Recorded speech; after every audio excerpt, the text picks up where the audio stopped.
अस्सलाम वालेकुम YouTube family, welcome to my channel Nadia camera आए। मिड रमज़ान ग्रॉसरी करना मेरे लिए तो बहुत ही मुश्किल टास्क है। आप लोगों के लिए कैसा है? मैंने जाते ही अंदर देखा साग सेल पे लगा हुआ था। अब रमज़ान में साग कौन खाएगा और बनाएगा? इंडियन ही बनाएंगे। तो जब थोड़ी सी सब्ज़ी ख़राब होना शुरू होती है, ये लोग सेल पे लगा देते हैं।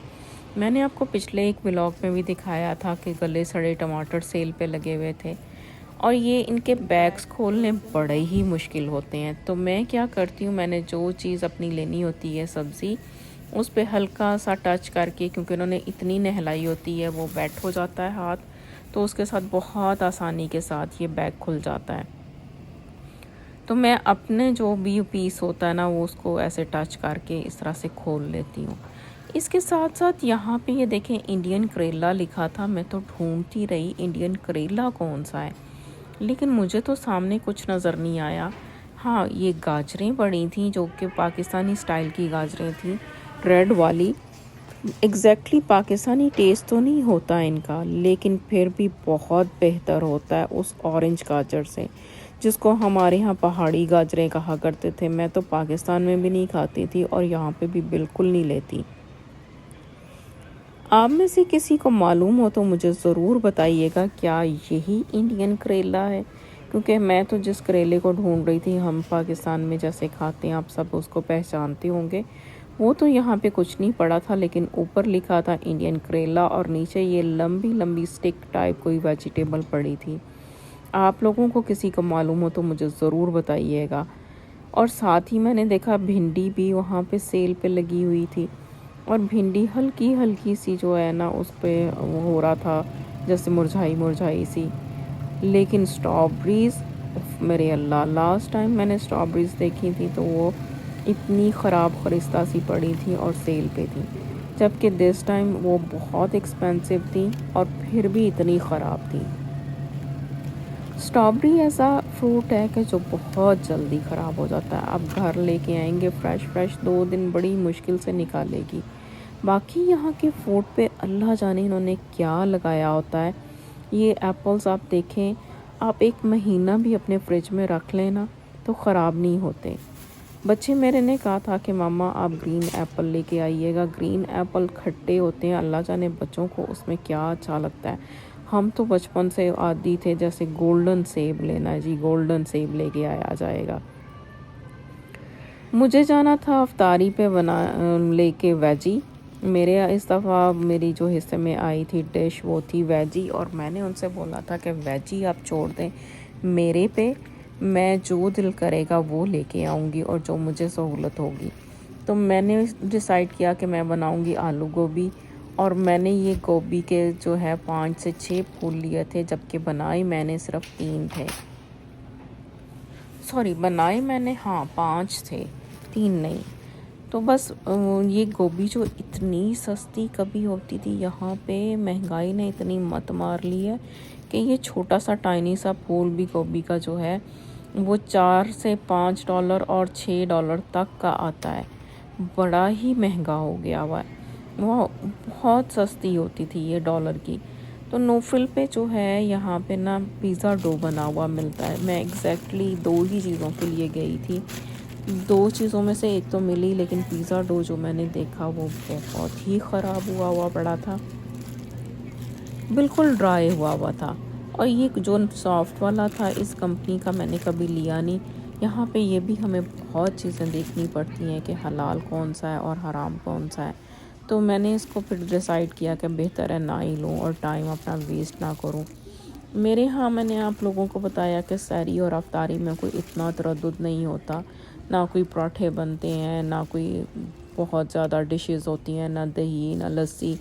तो मेरे बच्चे तो सहरी में जैसे कभी बेगल खा लेते हैं, अंडा बेगल खा लेते हैं, या कभी बॉयल एग खा लेते हैं, या बहुत हुआ अंडा बना के ऑमलेट, या मैं उनको रोटी दे देती हूँ। तो कोई भी ऐसा तरद्दुद नहीं होता, तो मैंने वो उठाए। और यहाँ पे देखें हलाल फूड का सेक्शन, हलाल फूड के सेक्शन में हम ज़रूर नज़र मारते हैं कि किस तरह की चीज़ें और क्या क्या इन्होंने रखा हुआ है। लेकिन आज मुझे जो अजीब चीज़ नज़र आई थी वो था अंडे का पिकल। आप लोगों ने कभी देखा सुना कि अंडे का भी पिकल होता है? ये देखें, यहाँ पे बॉयल करके अल्लाह जाने इन्होंने छील के अंडे डाले हुए थे, किस तरीके से बनाए हुए थे कि ये सिरके के अंदर इन्होंने पिकल डाला हुआ था अंडे का। मुझे ये बड़ा ही अजीब और स्ट्रेंज लगा क्योंकि मैंने तो फर्स्ट टाइम देखा। आप लोगों में से किसी ने खाया तो मुझे ज़रूर बताइएगा कि आपने इसका टेस्ट कैसा पाया। है तो यहाँ की प्रोडक्ट थी लेकिन हलाल शेल्फ के नीचे थी, क्योंकि इसमें ऐसा कोई ऐसी चीज़ नहीं होनी ना जो हलाल और हराम का ताल्लुक़ हो। तो इस तरह से ये सारी जो मुझे अजीब अजीब चीज़ें लगती हैं ना, मैं सम टाइम आप लोगों के लिए रिकॉर्ड कर लेती हूँ। मुझे ये रिकॉर्डिंग करने की आदत जो है वो व्लॉगिंग से पहले भी थी।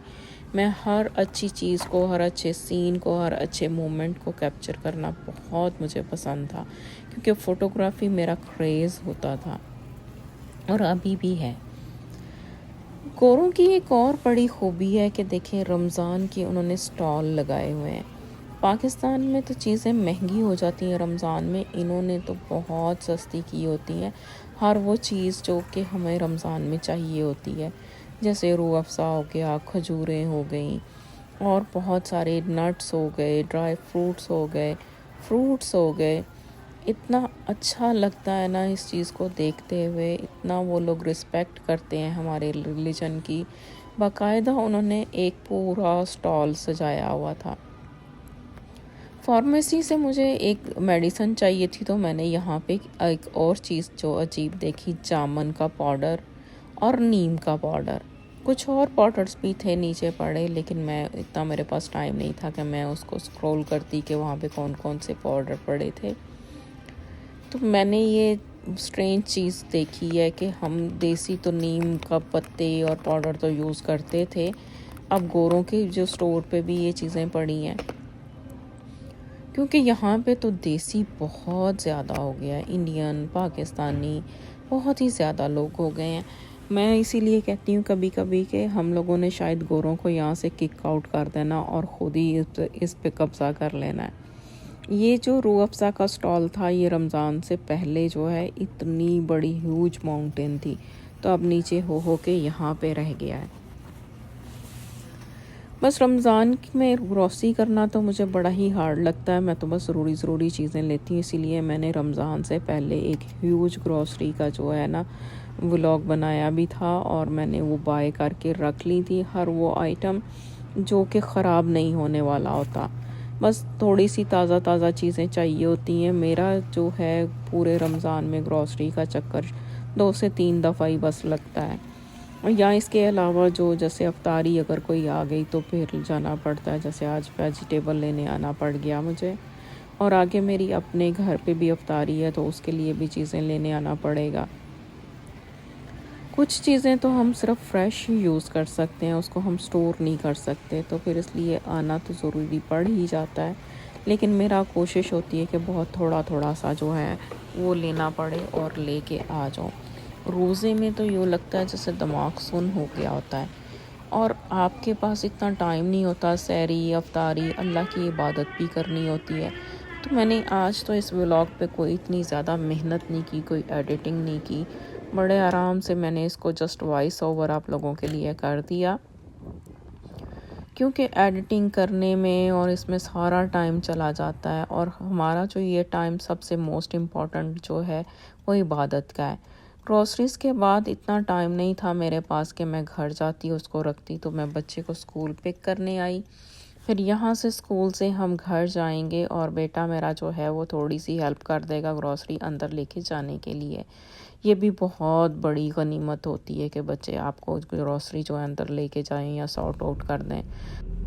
हमारे यहाँ आज गार्बेज डे था, तो आगे गार्बेज ट्रक जो है वो गार्बेज उठाता फिर रहा था। ये काफ़ी बड़े ह्यूज ट्रक होते हैं और ह्यूज ही गार्बेज बिन होते हैं हमारे। स्नो में तो आप बिल्कुल ब्लॉक हो जाते हैं इसके साथ, लेकिन समर में हम इसको आसानी से क्रॉस कर सकते हैं।